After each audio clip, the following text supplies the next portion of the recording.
Hello and welcome to Up the Villa podcast. So on today's episode, we're going to be previewing our trip to Brighton. But before we do, we're nearly at 2,000 subscribers. So if you could drop a subscription to us, it'd be highly appreciated. It'd help us grow massively.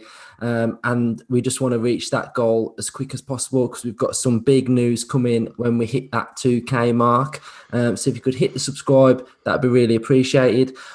Before we start as well, I'm going to get straight into the giveaway that we did. So it was a chance for someone to win a home, away, or a third shirt with printing, whatever you want. So we had a lot of entries. So I'm going to draw that before we start now. So the winner of the shirt is Oliver Green. So we'll get in contact with you, or if you drop us a message, and then you're the winner of the shirt. So fair play, well done. So obviously we're all on brand. Kit watch today. I didn't intend for everybody to be wearing their t-shirts, but we do have t-shirts now. They're on Depop at £13. So real cool price, real good t-shirt. And we're all sporting the Up the Villa podcast t-shirt. If anyone's noticing what's happened to Ryan's hair, I've not cut his hair, so don't think that's one of my haircuts because it's not. So I think he's had a nightmare at home. I've had a Britney Spears moment, mate, and just grabbed the clippers. Ended in a nightmare.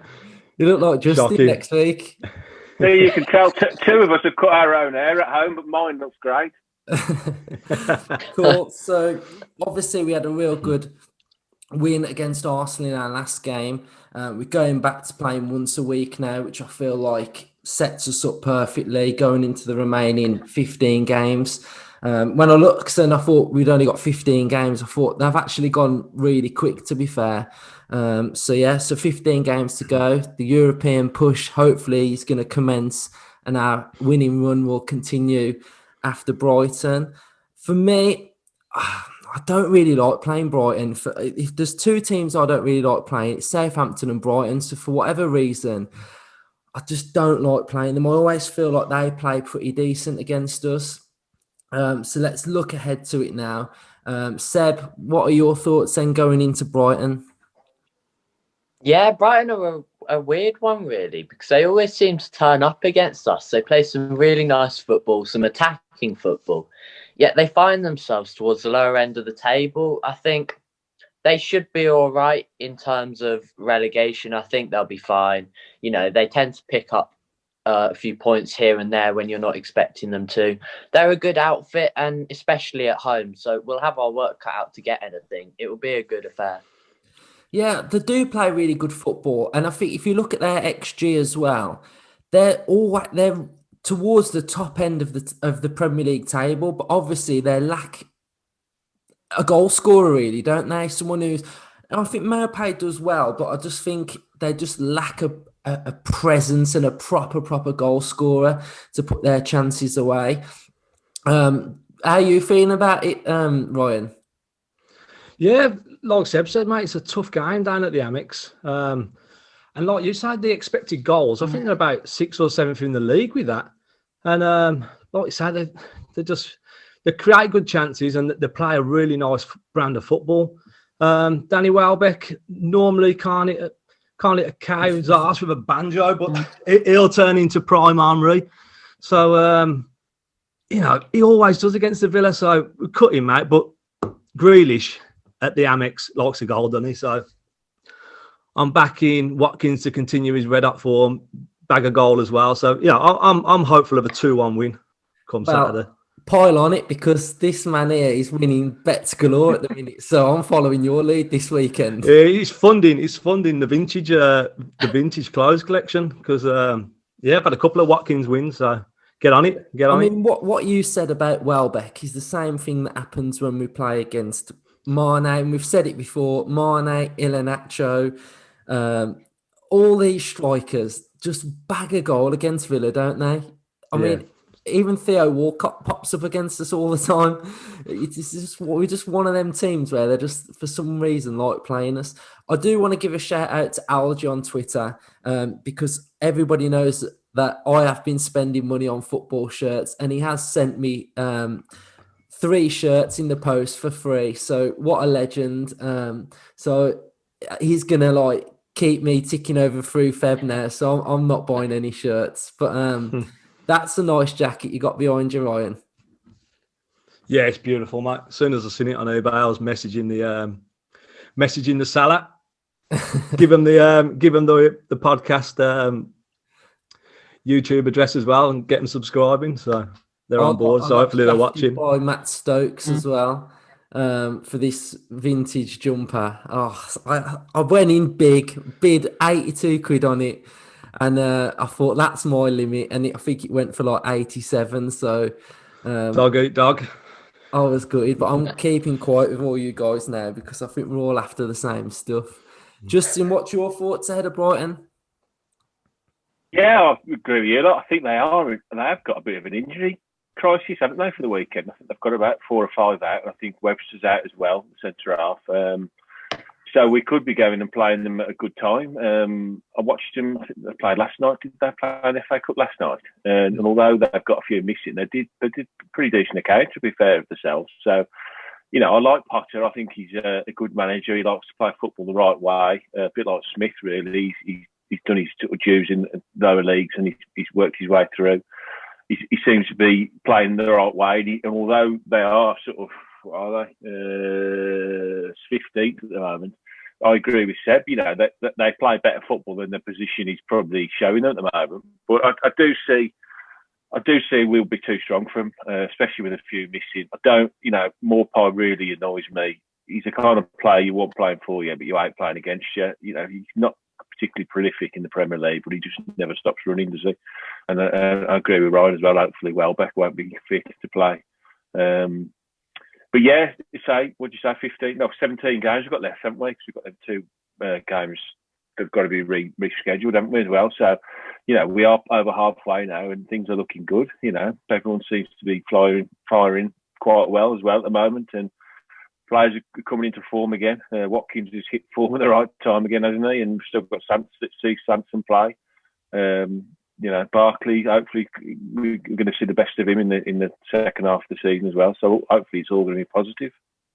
Yeah, I think, you know, we've got a lot going for us. I think we're going to be fresh this week as well, which is going to be good. I think they had an extra day off as well for beating Arsenal. So preparation should be great. I'm just, like you always say, Justin, I'm just excited and buzzing to sit down and watch us play. Prime time, we normally do half decent on the 8 o'clock kickoff. So let's hope we can keep our run going. If I'm looking at the next fixtures, we've got Brighton, Leicester at home, Leeds away, Wolves at home, Newcastle away, Sheffield United away, Fulham at home. So, you know, that list of fixtures, on paper, there's no standout massive team. So I think now, if we can get a run going now and get these points racked up, I think, you know, we're going to be looking really good.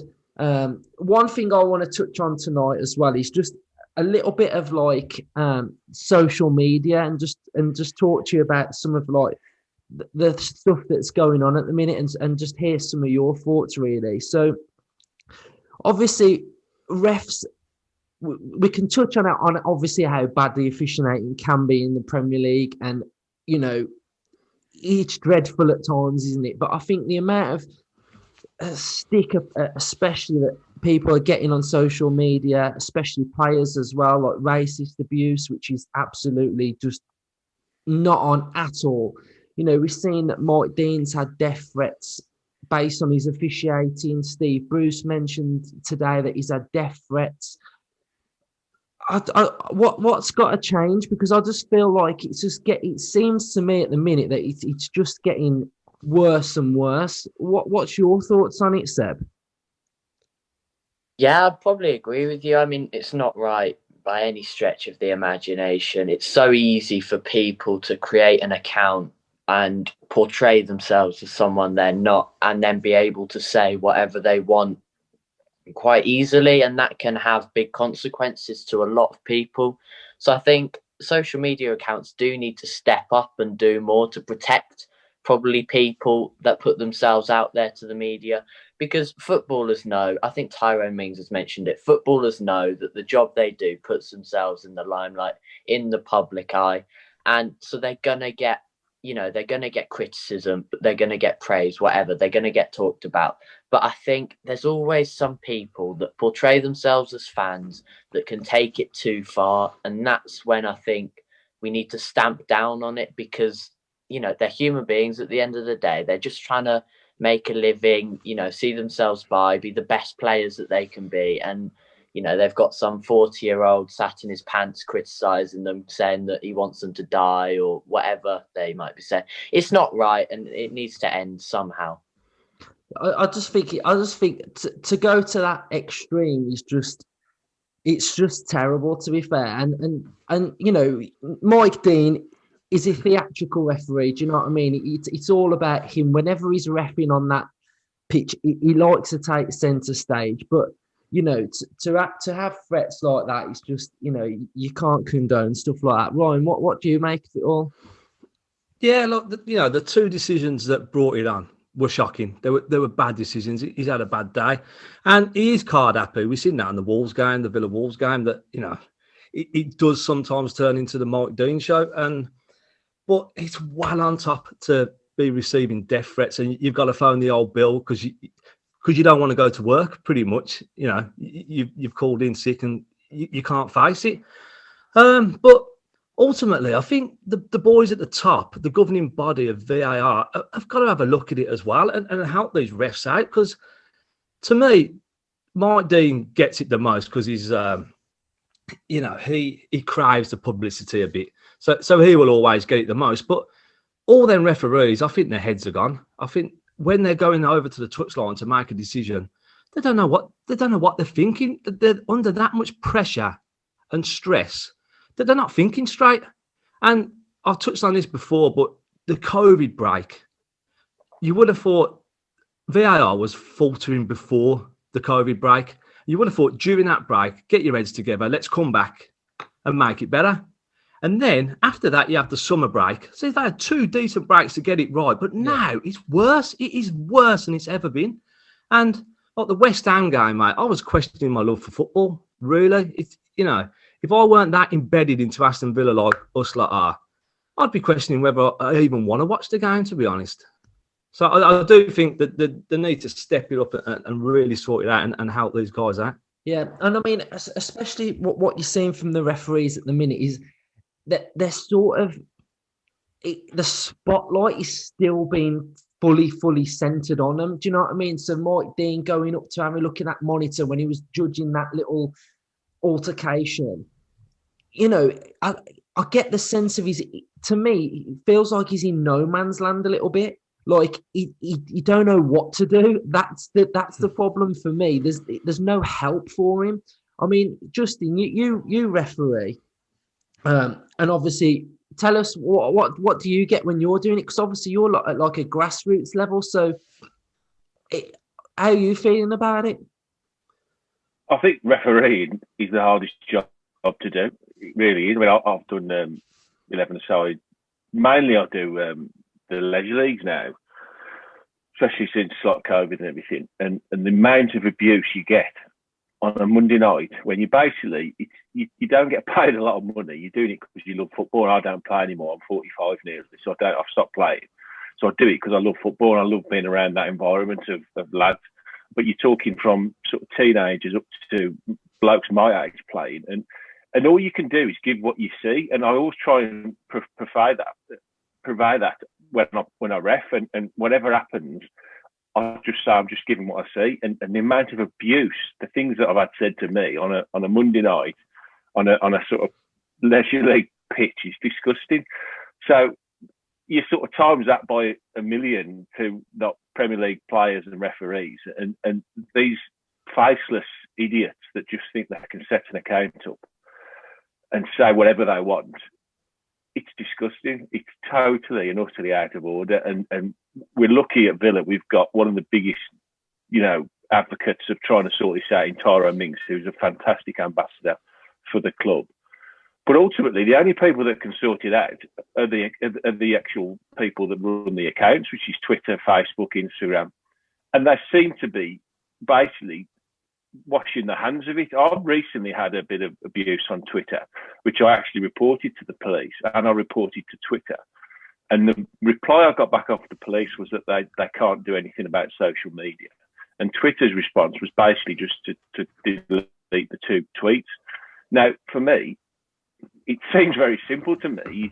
You cannot set an account up unless you tell who you are.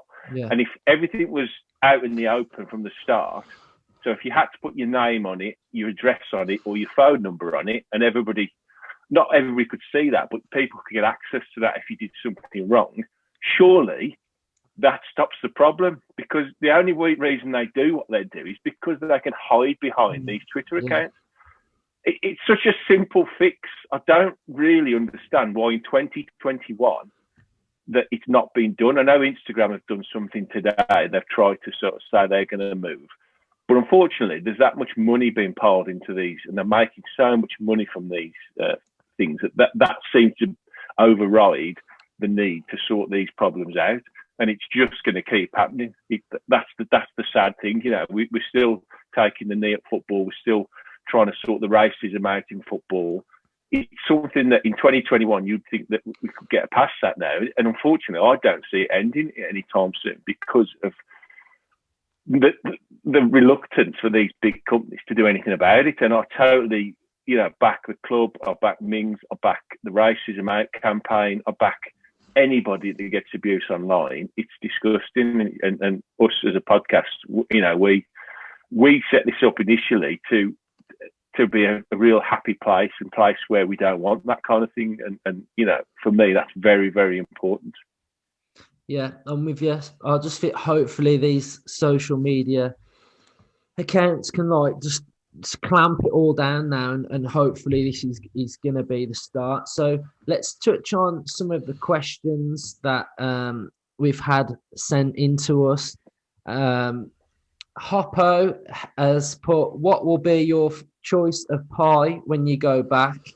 For me, I'm going straight on Purity Ale and having a mad one on that first day back. So I'm not having no food. What is anyone else having a pie? He's cheating. I'm having all of them. All of the pies, that's what I'll be having. I'm not having a pie at all. We've got I thought 8081. We've got, in the summer, can we recruit a better option than Barkley for less than the reported 40 million, or do we need to get him at all costs? For me, outside of the first few games, I haven't seen enough from him to warrant playing such a massively overinflated price, and I think we can get better. We touched on that on the last one, really. Seb, I'll give this one to you. It's from Aston Villa fan page. Do you think Joanne Lang has played a major part of Villa's improvements this season?